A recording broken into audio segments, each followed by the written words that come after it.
Eu preciso de pessoas. É tão ruim, enquanto a gente estava na pandemia, uma das coisas que mais me abatia era o fato de pregar só para a câmera. Pregar sem a reação, a resposta das pessoas. Era muito ruim. E eu gostaria que hoje nós estivéssemos juntos aqui, amém? Glória a Deus por isso. Posso contar com quem aqui? Eu preciso de pelo menos umas 50 pessoas aqui para me ajudar. E hoje nós vamos falar sobre o terceiro episódio dessa série de mensagens intitulado O Princípio de Todas as Coisas, cujo tema é Noé e o Fim dos Tempos.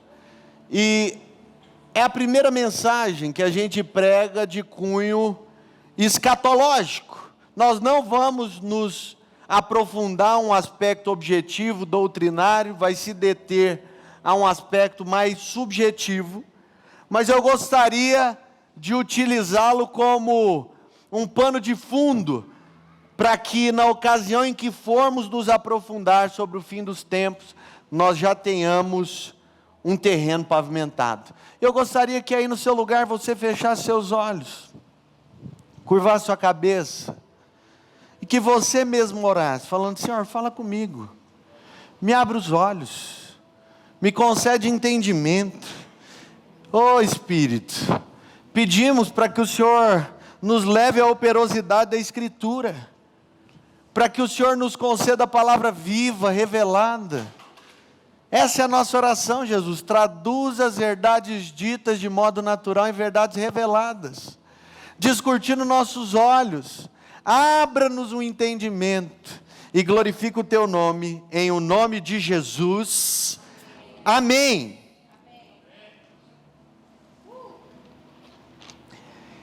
Eu gostaria de dar sequência a partir do versículo por meio do qual nós encerramos no último episódio.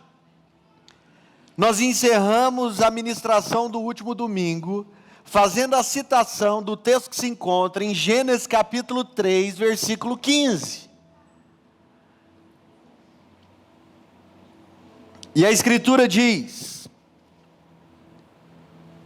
porém inimizade entre ti e a mulher, entre a tua descendência e o seu descendente. Este te ferirá a cabeça, e tu lhe ferirás o calcanhar. Então o que o próprio Deus está dizendo, por meio da primeira profecia da Bíblia? Que haveria inimizade entre o descendente da mulher, ou seja, Cristo, e o descendente da serpente. Ele estava apontando para quê? Ou para quem, melhor dizendo? Que haveria divisão entre Cristo e Satanás.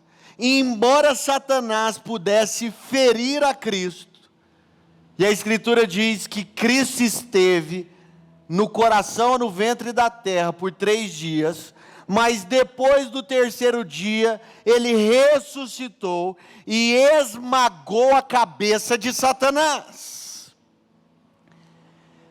Deixa eu fazer uma pergunta aqui para vocês. Quem aqui tem filho? Levanta a mão.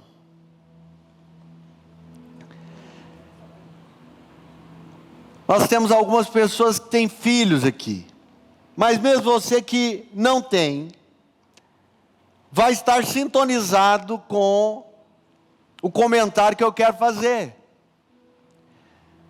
Uma das principais queixas que eu ouço de pais de primeira viagem é a seguinte: Rodrigo, depois que o meu filho nasceu, eu já não durmo mais. Já fazem tantos meses que eu não durmo. E eles insistem, eles prosseguem fazendo uma pergunta final. Você que já tem 2 filhos, me responda o seguinte: quando é que eu vou voltar a dormir? E eu respondo: nunca mais.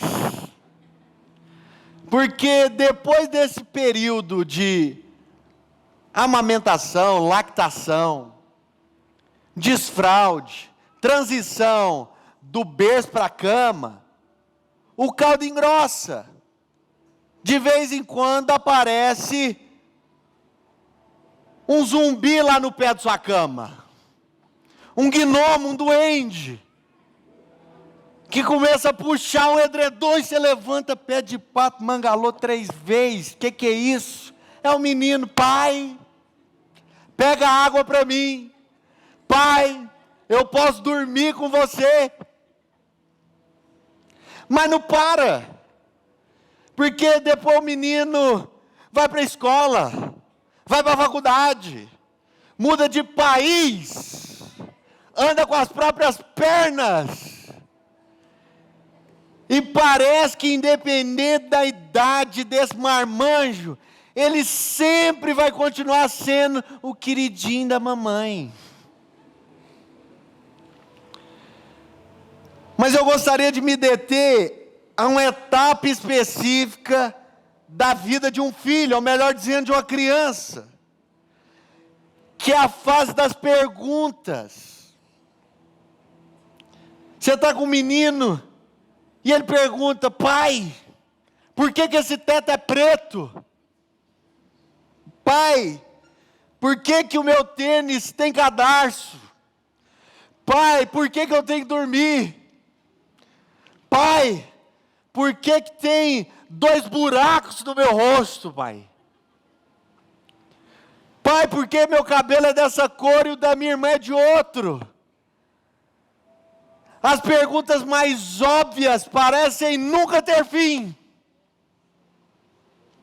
A gente costuma dizer que essa é a fase dos porquês. E aonde eu quero chegar? Esses dias para trás eu estava com o Benjamin.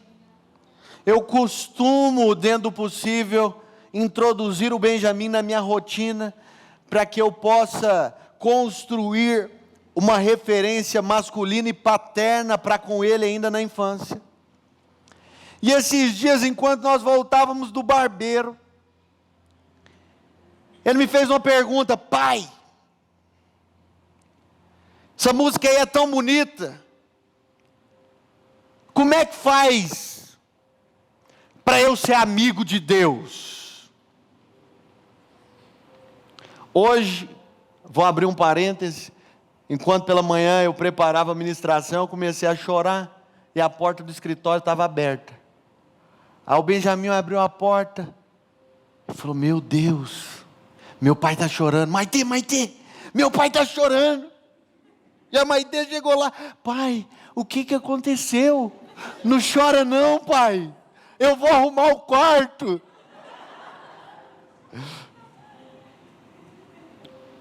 Eu estava lá: pai, como é que faz para eu ser amigo de Deus? Como é que faz para Jesus morar no meu coração? Quem aqui se lembra de um history que eu postei, onde o Benjamin dizia que para que Jesus morasse dentro dele, ele precisaria confessar com a boca e crer com o coração? Alguém chegou a assistir? Eu falei: meu filho, para que Jesus venha morar em você, precisa acontecer o que foi dito por um dos amigos de Jesus.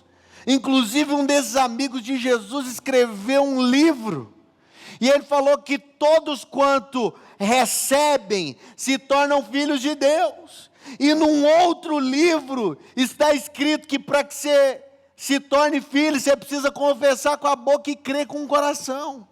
Ou seja, você precisa reconhecer com as suas palavras, mas permanecer nesse entendimento através das suas atitudes. Você quer receber a Jesus, Benjamin? E ele: eu quero receber a Jesus. Fica com isso, eu não vou concluir essa história agora, mas daqui a pouco você vai entender.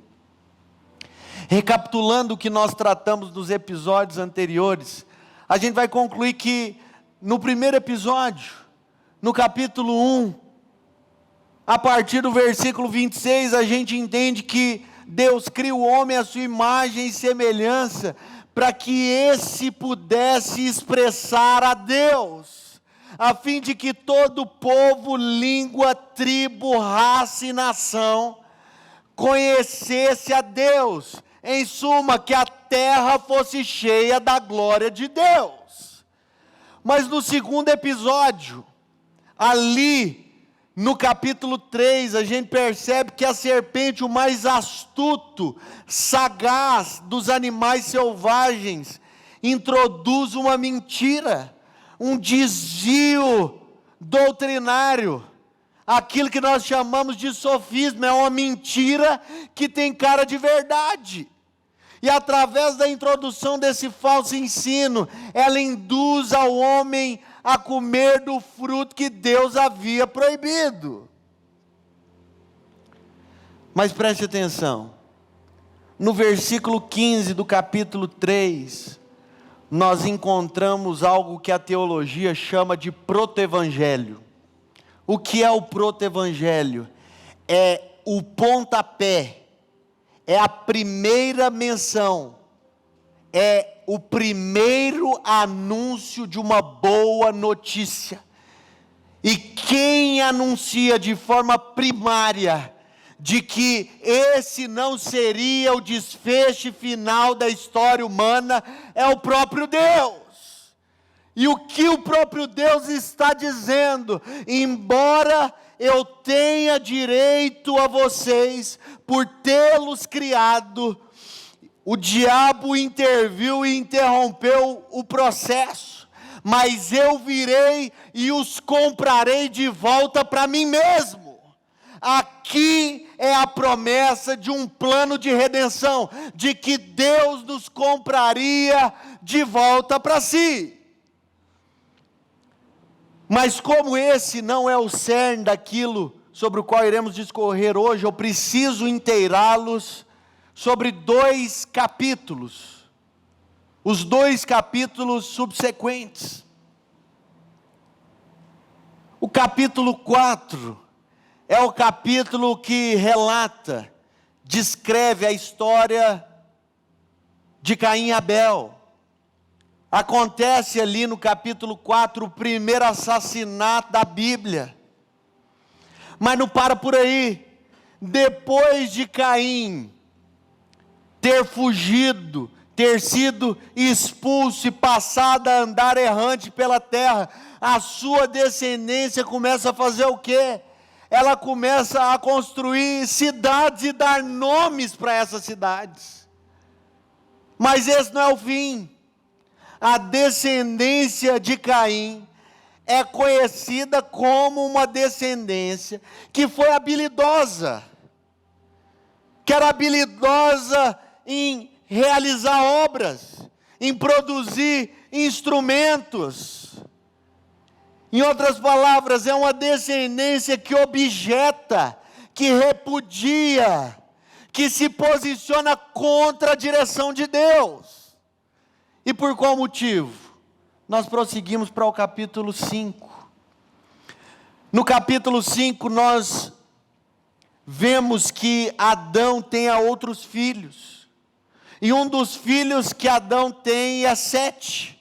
E por meio de Sete, passa-se a invocar o nome do Senhor. Preste atenção, qual é a característica dessa descendência? A característica deles não é semelhante à de Caim, que produziu e edificou e realizou muitas obras.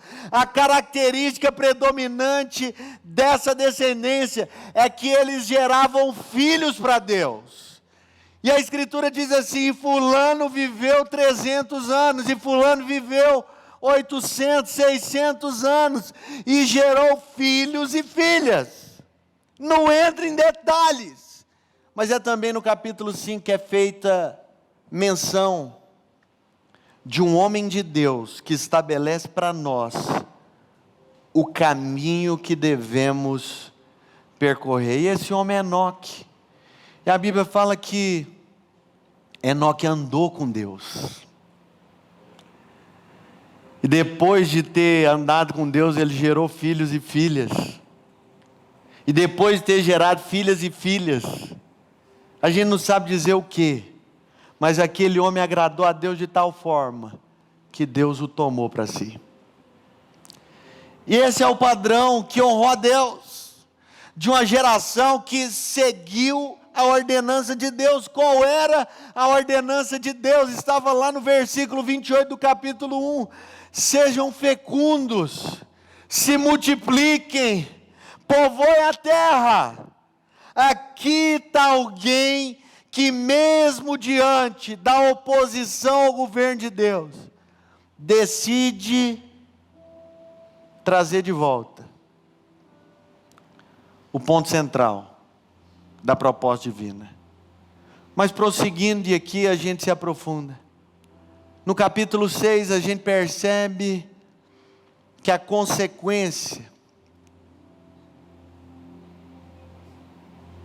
em existirem essas duas descendências é que o pecado é evidenciado como algo tão nocivo que o homem desce a um nível mais baixo do qual ele já havia sido reduzido.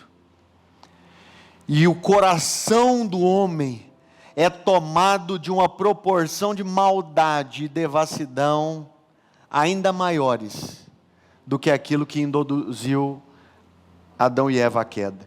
Olha o que a Escritura diz, eu vou ler 2 versículos.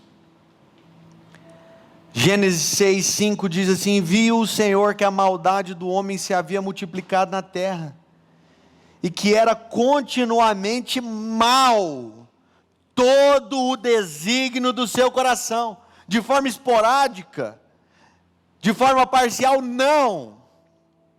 Continuamente, todo o coração do homem era inclinado para o mal. Versículos 11 e 12, a terra estava corrompida à vista de Deus e cheia de violência.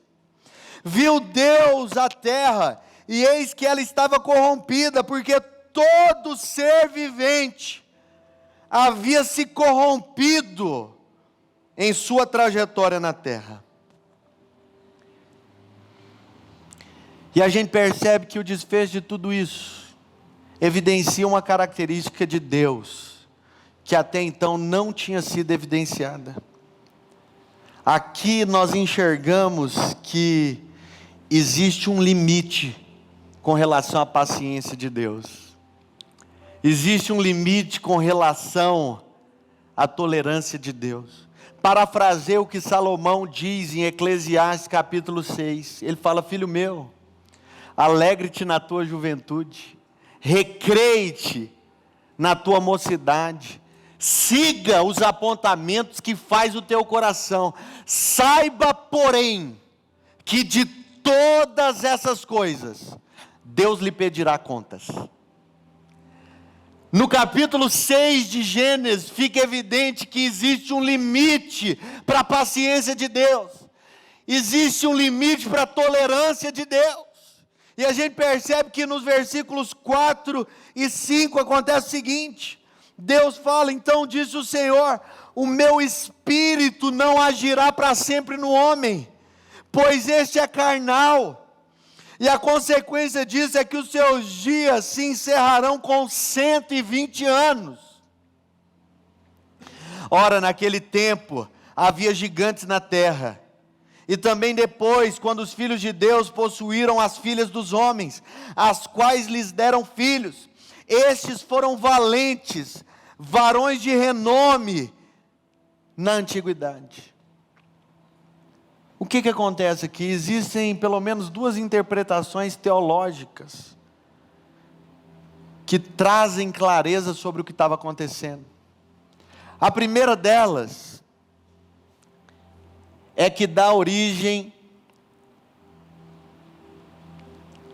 à seguinte interpretação: a interpretação de que houve uma segunda rebelião nos céus, e a parte dos anjos que não havia sido expulsa com Lúcifer é lançada por terra. E aí então, aqueles indivíduos, anjos caídos, intitulados filhos de Deus, sob essa corrente, essa linha teológica, eles coabitaram, tiveram relações sexuais com as filhas dos homens. E isso foi tido como algo repugnante aos olhos de Deus. Essa é a teoria que justifica a origem dos Néfilins. Alguém está familiarizado a essa expressão? Mas existe uma segunda linha ou interpretação teológica, que aponta que os anjos não receberam esse título de filhos de Deus, e que na verdade os filhos de Deus são os descendentes de Sete, e os descendentes de Sete se misturaram com a descendência de Caim. E preste atenção, eles não só tiveram relações sexuais, abre-se parênteses, relações sexuais lícitas, mas que os filhos, os descendentes de Sete, estupraram as filhas descendentes de Caim. Então o coração de Deus é tomado de repúdio, porque em ambas as hipóteses, os seres celestiais, ou aqueles que descendiam de uma raiz que propiciaria, que daria condições para que o Messias, a semente da mulher, viesse à terra cumprindo a profecia pelo próprio Deus, ambas se contaminaram. Em outras palavras, o que Deus estava falando? Até mesmo aqueles que haviam sido separados se desviaram dos bons caminhos, e é por esse motivo que a Escritura exclama que o coração de todo homem se perverteu, que todo desígnio do homem era mau. Eles deixaram de adorar o Criador e passaram a adorar a criação. Vocês se lembram que eu fiz um comentário? Eu fiz um comentário sobre o real problema do ateísmo, onde eu citei que o real problema do ateísmo é o fato dele subtrair a existência de um designer, de uma divindade. E quando o ateísmo subtrai a existência de um designer, de um Deus criador, automaticamente ele invalida o propósito e o valor que o produto, leia-se, entenda, resultante da ação desse Deus criador, ou do designer do universo, deixa de ter. Os homens, ignorando a soberania de Deus e os padrões estabelecidos pelo próprio Deus, passam a andar segundo o seu próprio entendimento. Preste atenção. Uma outra coisa eu citei também no primeiro episódio da série, que os registros do Pentateuco vieram, em específico, de Gênesis, por intermédio da tradição oral. Não existia a escrita foi um advento de avanço tecnológico. Como é então que eles obtiveram a informação? Os indivíduos memorizavam as histórias e relatos que eram passados pelos seus antepassados. E segundo a tradição oral do judaísmo, o que também acontecia contemporâneo a esse povo? Que o coração do homem era tão mau, que mesmo aqueles que vinham de uma descendência que tinha potencial de dar origem ao Messias, eles invadiam festas de casamento e estupravam os noivos. Tamanha a perversidade. E qual que é a postura de Deus para cessar a iniquidade? Ele decide dar cabo à humanidade por meio do dilúvio. E a motivação de Deus ao enviar o dilúvio não é o ódio, mas é a tristeza. Eu abro um parêntese. A gente às vezes entra em alguns pensamentos especulativos. Em primeiro lugar, porque nós achamos que a nossa justiça é superior à justiça de Deus, e que Deus não é coerente ao aplicar a sua justiça. Mas em segundo lugar, porque muitas vezes o nosso coração é indiferente, é insensível com relação àquilo que desagrada a Deus. Porque talvez a gente fica pensando, mas e as velhinhas que morreram? E as crianças recém-nascidas que morreram? Como é que Deus não os poupou? Presta atenção, faz sentido para você, que quando eu e você conjecturamos dessa forma, em outras palavras a gente está dizendo, a minha justiça é mais coerente do que a de Deus. Olha, talvez isso não era tão grave, até porque hoje nós somos contemporâneos a pessoas que têm essas práticas. Eu te faço uma pergunta, quem é que ama criança? Então eu te faço uma pergunta, como é que você se sente com relação à pedofilia?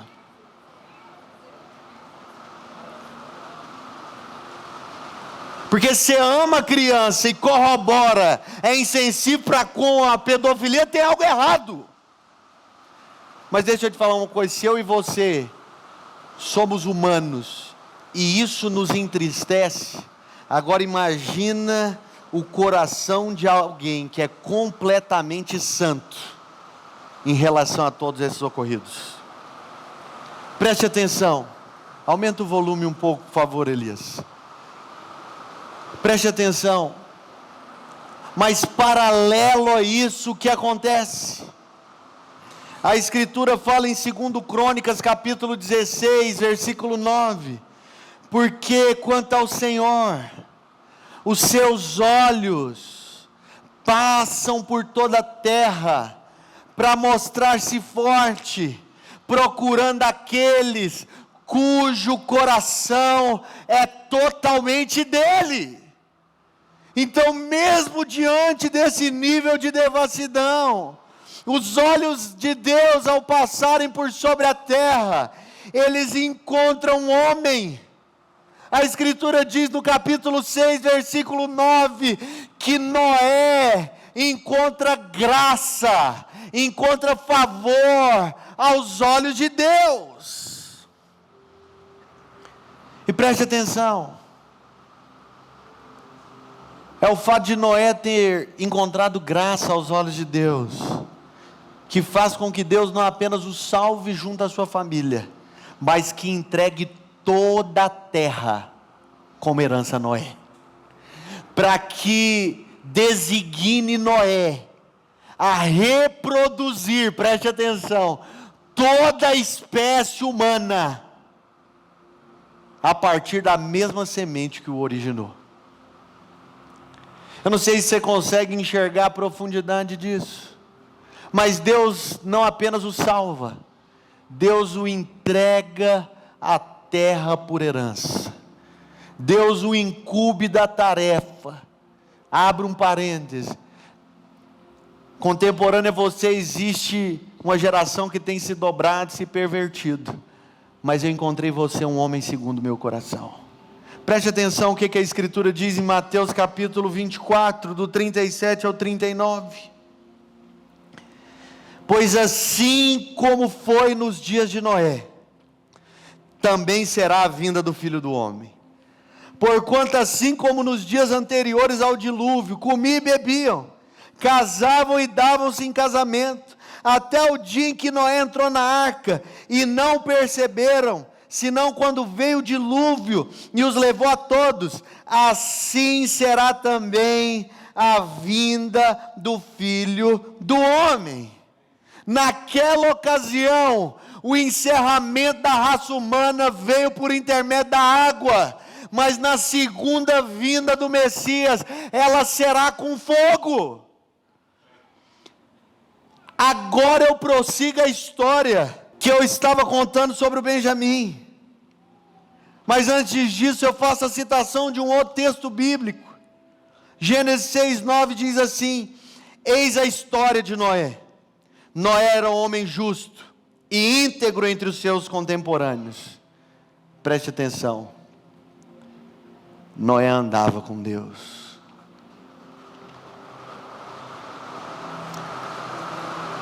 Agora você consegue entender o porquê de eu ter contado a história para o Benjamim?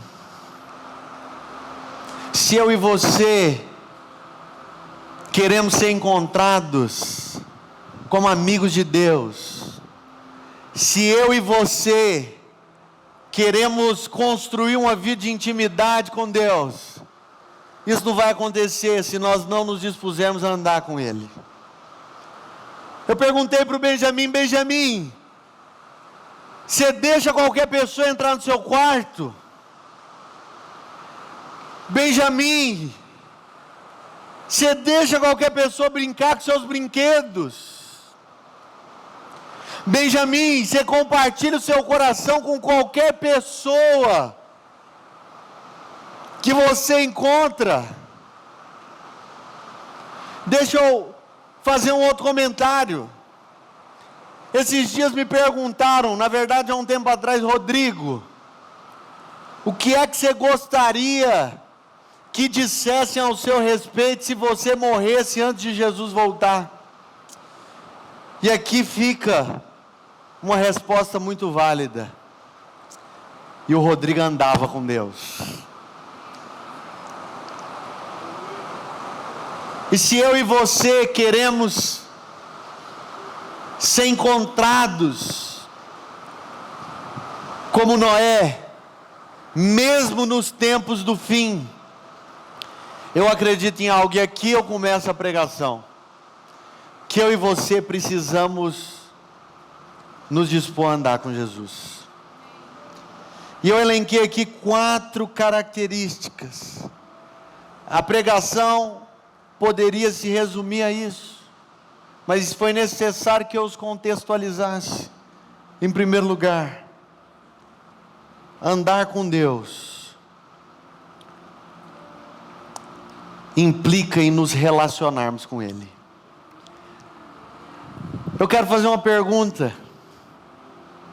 Quantos anos Noé tinha quando ele recebeu a incumbência de construir a arca? Alguém sabe me dizer? Noé tinha 500 anos antes de ter recebido a incumbência de construir aquele barco. Isso quer dizer que o fato dele ter andado com Deus não se limita ao aspecto dele ter se disposto a construir a arca. E eu te faço uma pergunta retórica: a sua vida com Jesus, ela se resume apenas às programações propostas pela igreja? Ou ela acontece mesmo com as luzes apagadas? Qual que é o nível de abrangência?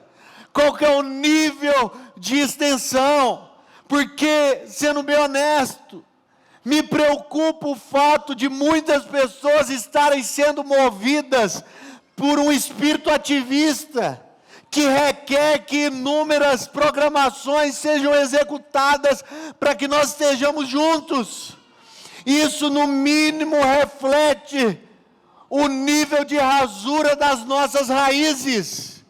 Isso no mínimo reflete, evidencia a rasura do nosso relacionamento com Deus. Andar com Deus não é o mesmo que fazer um networking com Ele. Porque a gente se dispõe a andar com uma pessoa para poder absorver, reter, receber, escalar o que ela tem e depois descarta ao obtermos. Deixa eu fazer uma pergunta aqui: quem tem irmã? Vou contar uma história para vocês, e é algo que pode ter sido comum a alguns aqui. Eu me lembro que durante um período da minha vida, enquanto minha irmã ainda era solteira, que algumas pessoas se aproximavam de mim, e eu achava que eles se aproximavam de mim porque eu era legal, mas isso não é verdade. Algumas pessoas se aproximavam de mim porque queriam que eu fosse o intermediário entre ele e a minha irmã. Mas vamos ser honestos. Quantos não fazem isso com Deus?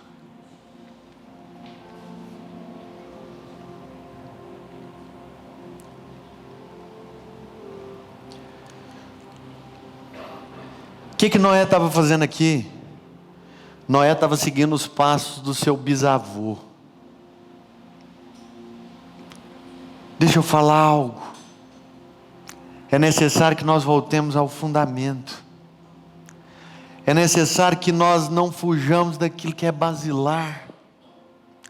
Que eu e você não deixemos de buscar a paz e a santidade, porque sem essa, ninguém verá Deus. Não dá para que eu e você achemos que o nosso relacionamento com Deus pode se basear apenas nos testemunhos daquilo que outros têm construído com Ele.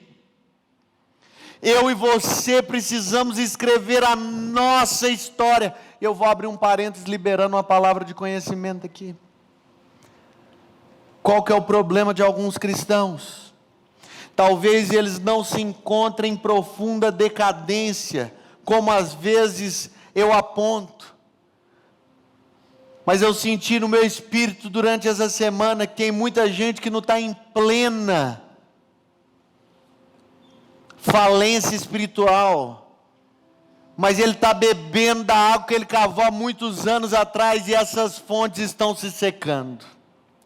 Existem pessoas que já se desconectaram da fonte de energia e só estão com o nível de energia que está no no break, mas essa energia do no break também vai acabar. Esses dias eu estava meditando em algo. Eu estava pensando, falei, gente, quem me conhece sabe. Eu não converso com os outros de maneira tão formal quanto eu prego aqui. Quem conversa comigo nos bastidores sabe que eu falo, a gente fuma, nós vai.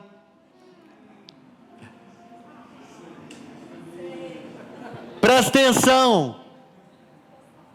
Eu estava vendo que eu estava orando, me relacionando com Jesus da mesma forma. Ó, querido Deus poderoso dos céus altíssimos.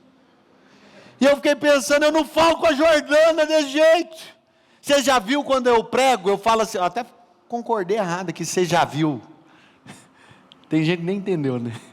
Vocês já viram que eu uso de vários sinônimos, sempre depois que eu cito uma palavra um pouco mais complexa, para que se torne palatável, compreensível a todos?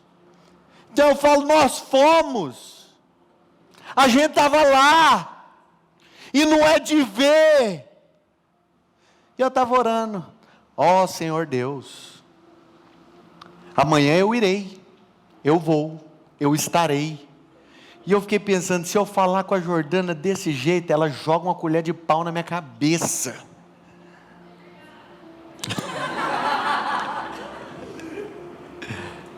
Mas isso só evidencia a impessoalidade.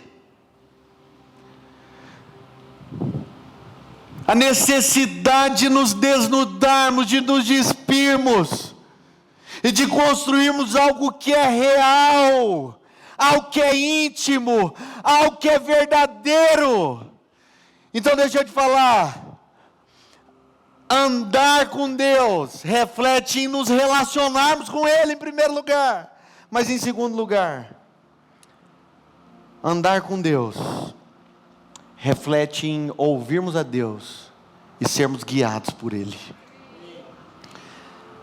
Eu acho interessante, a Escritura só menciona uma vez, é uma palavra, só em um momento, Deus fala com Noé, e a uma vez que Deus fala com Noé, é suficiente para ele aplicar a vida inteira, construindo aquele barco. Mas eu acho algo interessante, porque a vida de Noé em um determinado momento, ela parece com a vida de Abraão.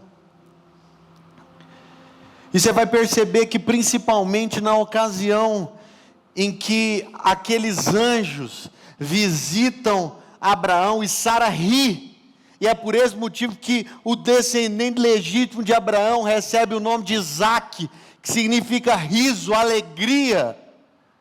Se parece porque quando aqueles anjos estão ali com Abraão, eles descem para Sodoma, para exterminarem aquela cidade. E preste atenção, antes de Deus executar isso de maneira propriamente dita, o que é que Deus fala? Ele fala assim: será que eu poderia esconder alguma coisa do meu servo Abraão? Coloca isso como uma meta de vida sua, do próprio Deus dos céus perguntarem: será que eu posso esconder alguma coisa do Ian? Será que eu posso esconder alguma coisa do Varão? Será que eu posso esconder alguma coisa do Joabe? Eu não posso deixar de expor o meu coração. Mas isso é só consequência do fator primário que eu citei. Não dá para que eu e você esperemos que Deus rasgue o seu coração a nós, se eu e você não nos dispusermos a rasgar o nosso coração para Ele primeiro.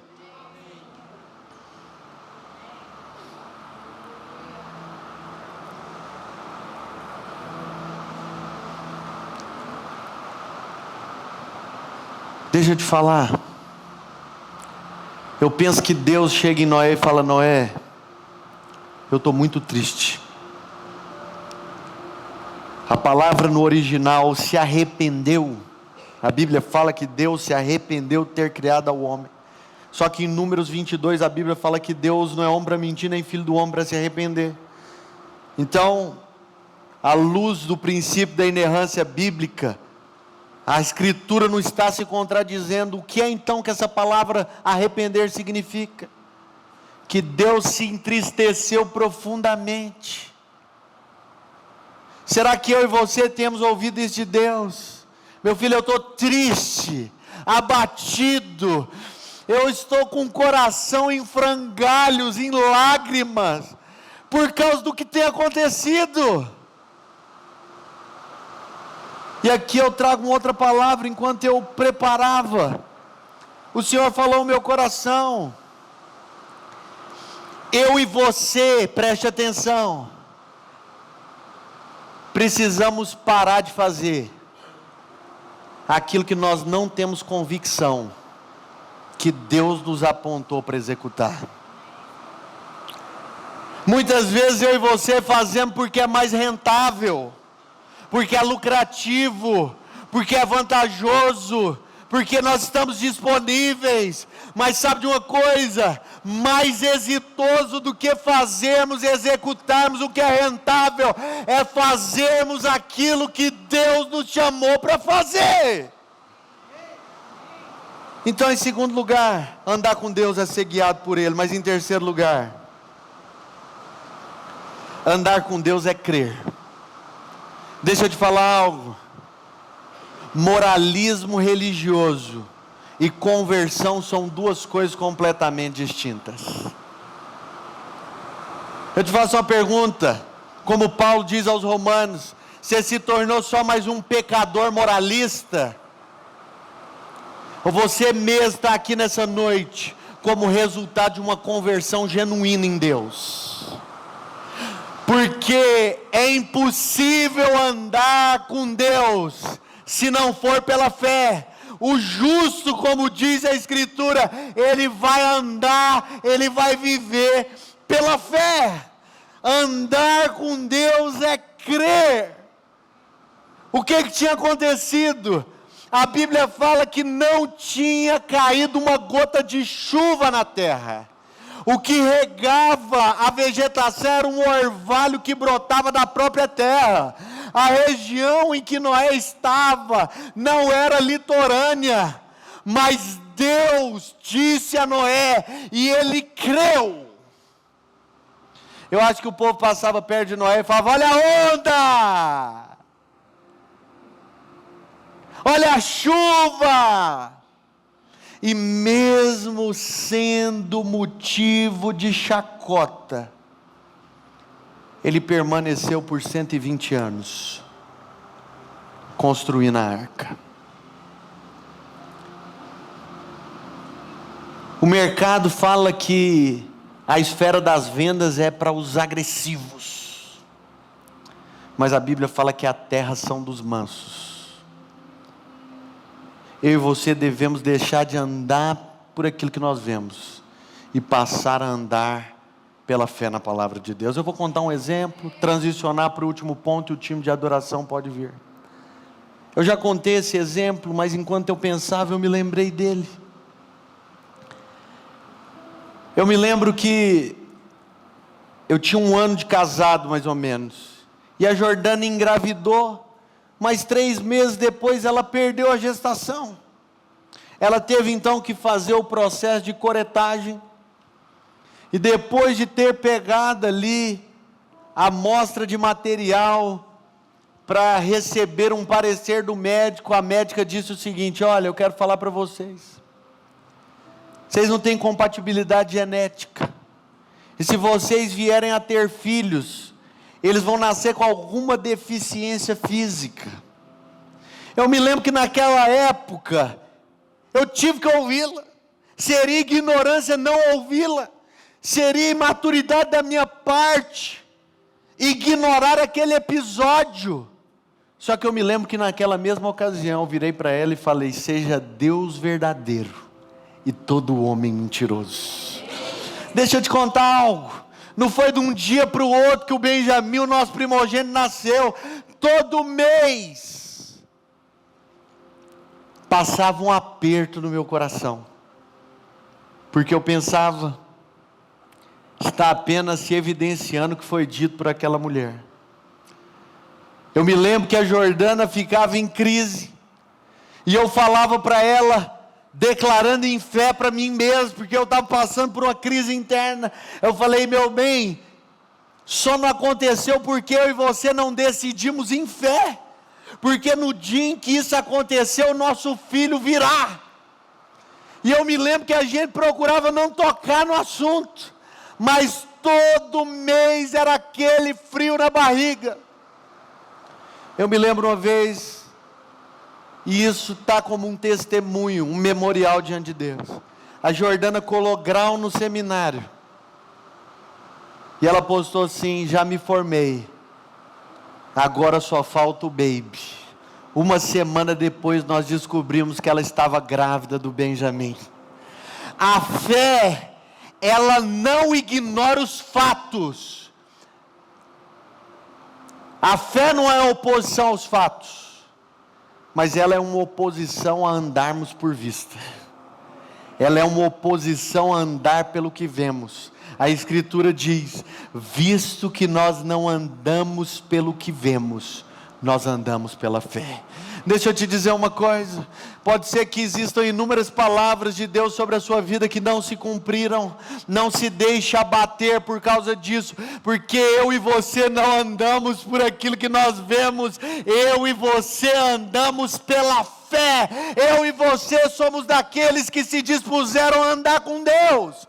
Mas em quarto e último lugar, andar com Deus também é obedecer. Andar com Deus é se relacionar, andar com Deus é ser guiado por Ele, andar com Deus é crer. Mas em quarto lugar, andar com Deus é obedecer.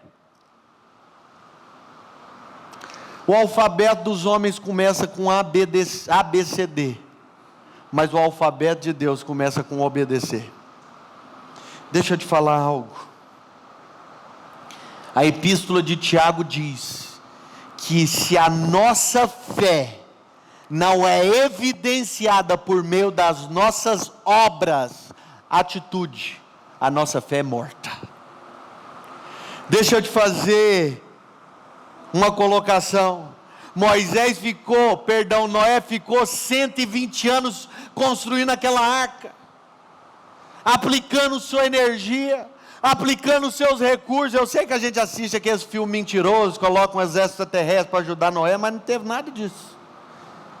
Como é que eu sei disso? Porque a Bíblia não fala. Ele aplicou tudo que ele tinha. Deixa eu te fazer uma pergunta: quantos de vocês creem em Jesus? Quantos de vocês creem na palavra de Deus? Quantos de vocês creem na edificação da igreja? Se você crê, então responda para si mesmo: aonde você coloca o seu tempo? Se você crê, responda para si mesmo, onde você coloca seus recursos?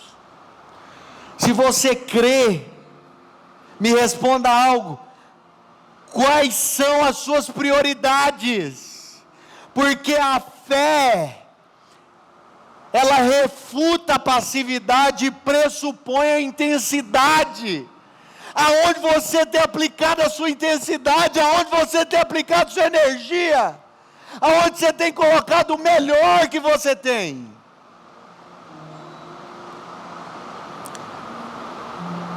Mas antes de pedir para que nós fiquemos de pé, aqui nós percebemos algo, que foi Noé que andou com Deus, e não foi Deus que andou com Noé.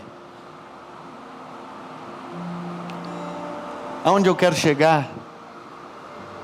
Noé se dispôs a entrar na agenda de Deus, e não viveu a vida pedindo para que Deus entrasse na agenda dele.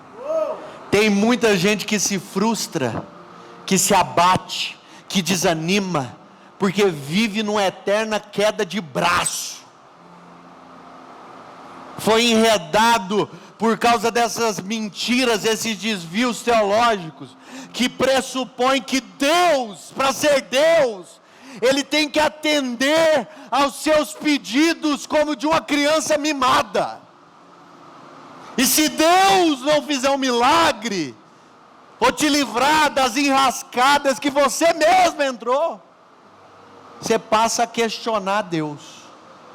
Mas andar com Deus é abrir mão da sua própria agenda, para se enquadrar na agenda de Deus. Eu quero te convidar a se colocar de pé. Deixa eu te falar uma coisa.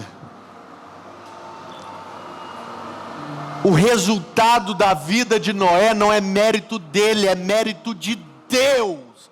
Preste atenção. Eu vou ler esse texto.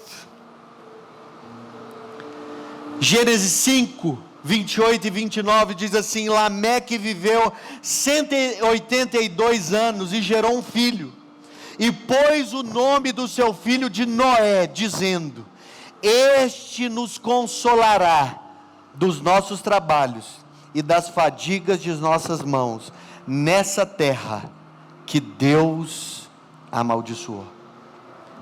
Antes de Noé ter sido exitoso, ele nasceu de uma semente correta. Lameque, pai de Noé, foi alguém que falou ali, meio uma geração, a uma contemporaneidade que se desvia, que se mistura, que deturpa os princípios de Deus. Eu vou dar à luz a um filho, que vai remover a maldição da terra. Preste atenção. E talvez eu e você vivamos a vida lambendo feridas, colocando a culpa naqueles que nos geraram. Você pode falar: eu sou filho de alcoólatra, os meus pais quebraram, faliram, eles nunca deram certo. E é por esse motivo que Deus deu a oportunidade para que eu e você nascêssemos de novo, que eu e você recebêssemos uma nova semente, que eu e você pudéssemos ter Jesus morando dentro de nós. Deixa eu te falar algo. Deus está à procura dos Noés que serão transportados para um novo mundo. A gente está falando do fim dos tempos, e quando eu e você falando dos fim dos tempos, eu sei, a gente fica alvoroçado. Muitas pessoas pediram para que eu introduzisse uma série sobre o fim dos tempos, quando ouviram os rumores da guerra entre Rússia e Ucrânia, quando ouviram da pandemia, de um governo mundial, porque a nossa visão é muito rasa, ela é escapista, porque a gente espera que o principal fator da volta de Jesus sejam as catástrofes do mundo. Mas eu acredito que não são apenas as catástrofes que evidenciam a volta de Jesus, mas acima de tudo, é o fato de Deus encontrar homens como Noé, que vão andar com Ele. Ao invés de eu e você ficarmos olhando para as catástrofes, que nós nos posicionemos e digamos por meio das nossas ações, que nós sejamos encontrados como os Noés de Deus, como aqueles que andam com Deus, como os Enoques de Deus, que andam, que geram, ao ponto de Deus nos tomar para Ele, para que nós não vivamos mais aqui. Sabe o que é interessante? E com isso eu caminho para o final.